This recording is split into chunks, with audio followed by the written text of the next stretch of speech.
y'all, it's me. Look at this adorable pink, squishy, yummy, fluffy scarf that I have designed in collaboration with Kokon Bleu yarns. Oh, I love it so much. It's done in big chunky rib in all different colors from Kokon Bleu. It's actually a breast cancer awareness set, which you know if you're watching this video because you can only get this if you purchase the box. So let me start by saying thank you so much for purchasing the box and furthering breast cancer research. This is a very, very important issue with women as well as men, and I really appreciate you purchasing the box. The yarn's a lot of fun. Big, huge thank you to Kokon Bleu for including me in this. It's been a lot of fun. Okay, so let's talk about the scarf. Points of note, this is a huge scarf made of 10 rectangles, 10 modular panels. You could not do them as long, you could do them half as long, you could do them twice as long, you could make a little bitty one, you could only do 5 panels, you can do all 10 panels. It's very customizable to what your needs are. We wanted something big and dramatic, very Lenny Kravitz-esque, and I feel like we hit it right on the nose with this. It's a super, super fun scarf. I think this would be great for football season. If you are a football fan, high school, college, or professional, it's just a lot of fun. Also super cool in pictures. So you could do any stitch you wanted for this modular scarf. For me, my favorite stitch in crochet is half double. So the majority of mine are half double. I do have one double crochet. The color work squares are single crochet. And then this in the pink tie-dye is single crochet. And then everything else is half double in the back loop only. All of the ribs are worked in back loop only. That's how the rib gets that way. Here's the other color work panel, which is the heart. These charts will be linked in the description box of this video. If you're watching this video, it should be because you purchased a box. I hope everybody goes through the proper channels so we can raise money for this cause. All right, the fringe on the end is just regular old crazy fringe. I did this with the leftovers. Also, this panel I did with scraps from all the skeins. I will say it's a lot of ends to weave in, either as you go or not. So keep that in mind if you want to do that one. I have attached my pieces together with a single crochet, but you could sew them together with a whip stitch or however you want. Okay, so I'm going to show you how to do the single crochet, and then the half double crochet, and then the double crochet. All of these squares, and this information will be located in the description box also.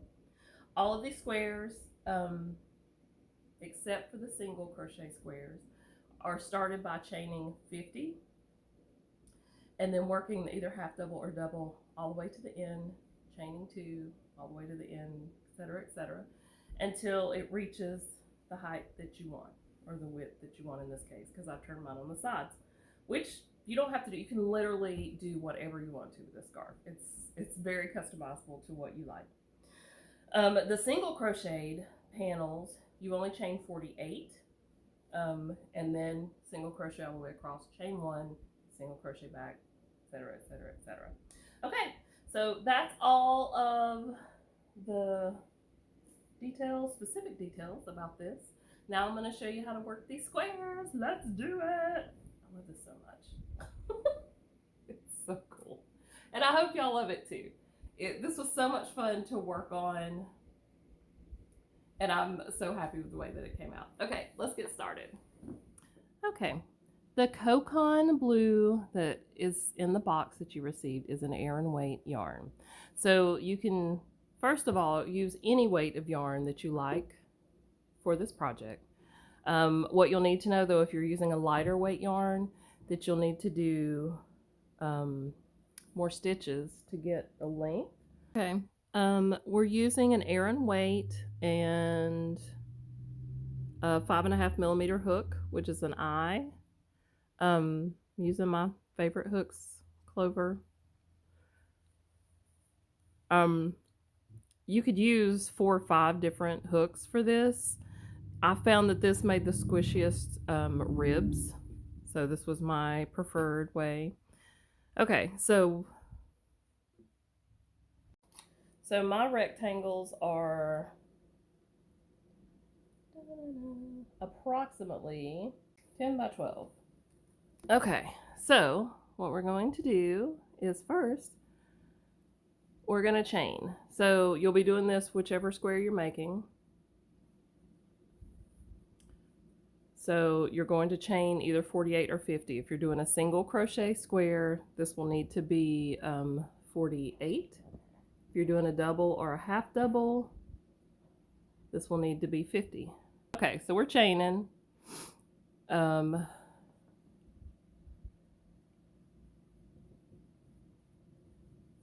I'm not going to do the whole 50 since I'm just showing you an example, but just know you're either chaining 50 or 48.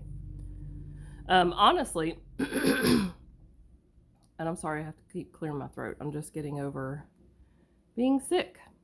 Okay, so if this is a half double or a double, you're going to skip 2 chains and stitch into this third. So if it's double or half double, you're going to yarn over first, go into that stitch and grab your yarn, pull it up, and then you're going to have 3 loops on your hook. If this is a double, you're going to yarn over, pull through 2, yarn over, pull through 2. Do that again. Yarn over, go in, get your yarn, pull up till you have 3 loops, yarn over, pull through 2, yarn over, pull through 2. So if this is the double crochet square, you go all the way to the end. We'll do it one more time. Yarn over, go in, get your yarn, pull it through. There's your 3 loops. Yarn over, pull through 2, yarn over, pull through 2. Okay, there's the start of our double crochet. Go all the way to the end of your chain, and I'll show you what you do at the end of the row. Okay, we've reached the end. So now we'll have 48 total stitches, because if you remember, we skipped 2 chains in the beginning, which counts as one of the doubles. Okay, so we're at the end. Now what you're going to do to get up to the right height for the next row is chain 2 and turn, and then we're going to go back across that way. Now to get the ribs in the fabric, you're only going to go into the back loop, because normally you would yarn over and go in under both loops. See that? But we want that texture, so we're just going to go under the back loop and work it the same way. Back loop.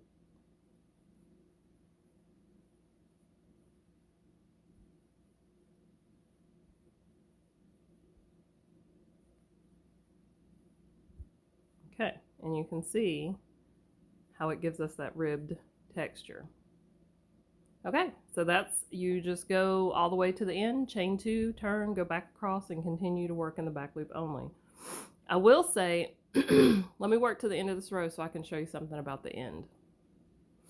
Okay, now you can see I'm going in to, there's the next to the last one. See our last stitch right there.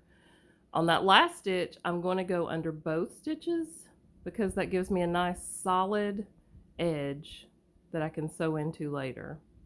See there? And then chain 2, turn, and go back across. Now this is how every square is worked.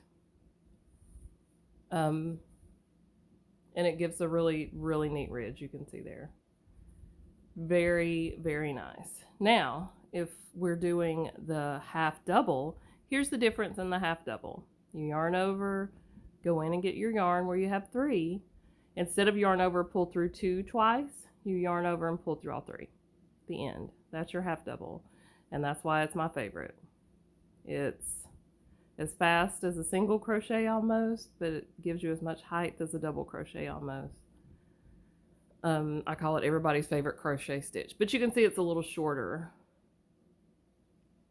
than the double crochet row. So that's the half double. The single is just go in, grab your yarn, yarn over, pull through 2. Go in, grab your yarn, 2 loops, yarn over, pull through 2. So there's no yarn over before you go in to get your yarn. And you can see it's a much shorter stitch, but it's still a nice little rib. Okay, let's talk color work. Okay, I've included 2 color work charts that are linked in the description box that you can go look up. I didn't do a specific count. It's just the graphics because depending on what size scarf you're making, etc. If you want to do, instead of just one motif, you know, like 4 or 5 motifs in one square, it's just the color work worked for you. But I wanted to show you how I carry my non-working color. So in the color work, you're working under both stitches. See, grabbing both stitches, go and get your yarn, pull up, yarn over, pull through both. Okay, the way you change color in color work and crochet is when you're on your the last step of your stitch. So we're going to go and get the yarn, pull it up. So this is the last step, because what I would do is yarn over and pull through 2. So instead of yarning over and pulling through 2, I'm going to pull my new color through the 2, and then that completes this color and it has you set up to start your next row. So then you continue with this color, and I carry my non-working yarn. Can you see how I'm crocheting around it? So this way you get a nice clear graphic on both sides instead of having a float. Now if you want to float, you can, but just know that the floats will show on the back side of your scarf.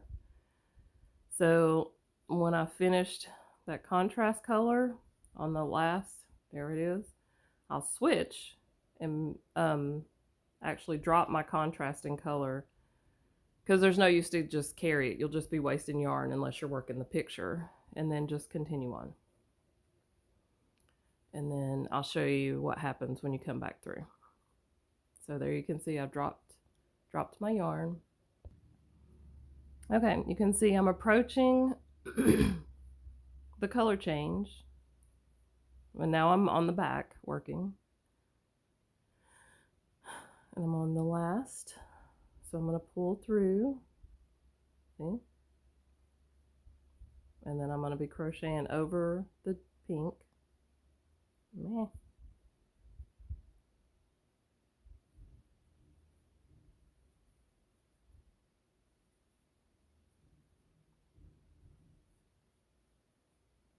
And then I'm going to, oh, I'm not going to switch yet. There we go. I'm going to switch for just one stitch. So you don't even complete that stitch. And then carry on to get to the last stitch. And then I will drop my contrast. But since the back is facing me now, I want to drop it here, towards the back, not towards the front.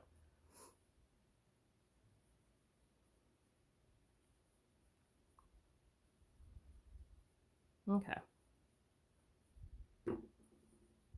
See?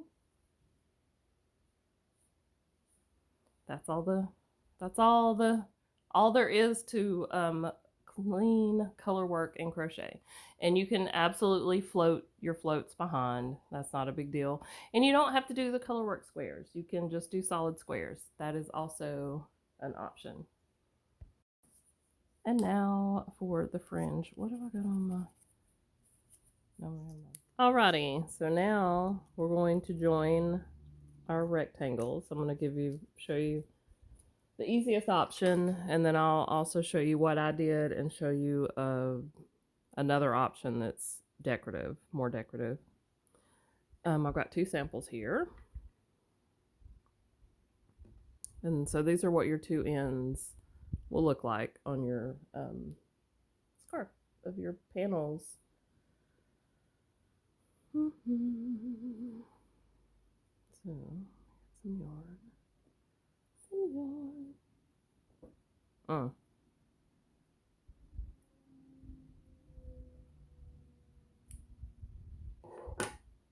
How cute are the little unicorn stork scissors? Oh, also, let me show you this trick if you didn't know, knitters and crocheters alike. If you've got a puffier yarn to go through your tapestry needle, if you just pull it tight over your needle like so, and then slide your needle out, it super compresses it and you can push it right through. Okay, here's the simple, easy method. I've got the right sides of my squares together, and I'm just going to whip stitch through the least amount possible, just catching the very edges. It's just a basic whip stitch. You can mattress stitch, but for this, I don't think so. As you can see, it gives you a nice little clean join, quick and easy. Sit on the couch, no problem. No problemo.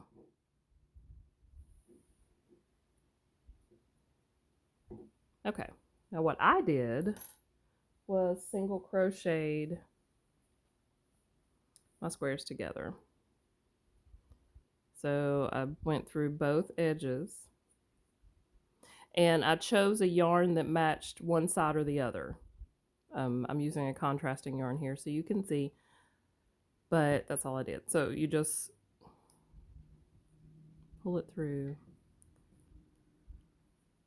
to get started, and I'm going to chain 1, and then you're going to go through the edges of both, pull up your loop, yarn over, pull through 2, go through the edges, and I'm just getting one strand. I don't want a whole bunch of bulk in the seam.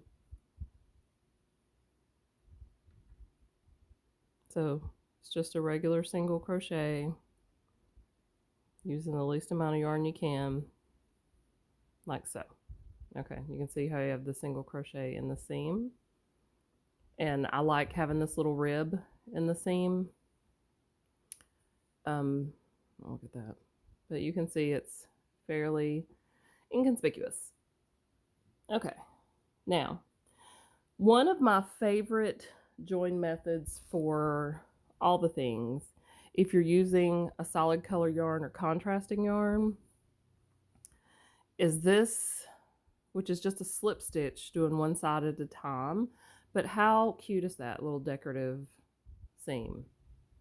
So I'm going to show you how to do it. I'm not sure, since this is variegated thread, I'm not sure at all if you're even going to be able to see, but I wanted to show you the technique because it's super easy and it has become one of my absolute favorite ways to join, especially granny squares and stuff like that. Okay, so what you're going to do is start with both, and you're always grabbing the least amount of yarn possible, and you're going to pull your thread through. Okay, then I'm going to go through one side at a time. So I'm on the white side now, so I'm going to go into one little strand of the pink, yarn over, and pull it through both. That's a slip stitch where you just grab your yarn and pull it through both. And now I'm going to go through the white, yarn over. This is really hard to hold on to so y'all can see. Pull through both. Now the pink.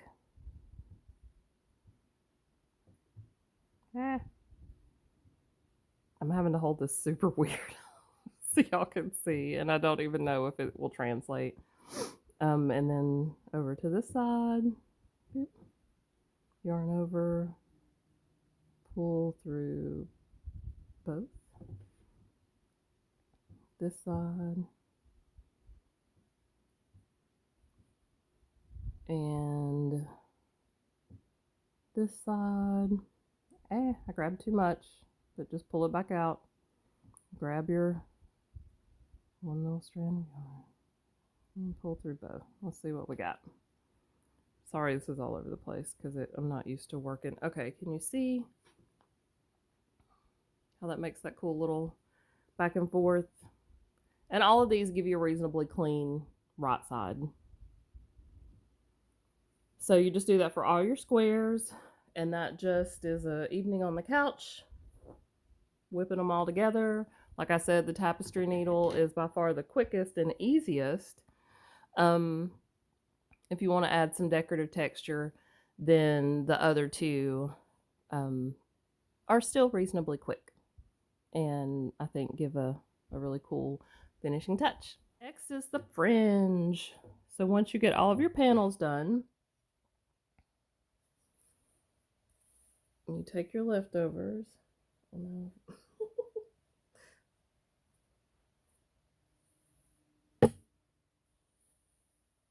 Okay. And you can use whatever you want. I've got my waffle winder here from Katrinkles that makes a center pull ball that you could use to wrap, and just wrap it like 10 times. You can use a book. 2, 3, 4, 5, 6, 7, 8, 9, 10. I did 10 wraps on mine. You will not believe the tangled mess. I've just been pulling. It's all the things. And then you'll cut your yarn. I don't have scissors either. This is terrible. And then slide it off, but make sure you keep your finger in there so you can keep the center. Put one of your fingers in there to hold it. And then take the end of your triangle. And I know there are lots of people that don't like fringe. We were trying to be extra dramatic with this, so that's why. So the holes in your sections are plenty big enough for you to just put it through. You could use a crochet hook if you want, but you've got plenty of room to do that. And then you just loop around. And that makes your tassel. And then you just cut your ends. I'm not cutting this because I have a little project for my scraps that I want to make. There you go. Okay, that is all the pieces to this puzzle.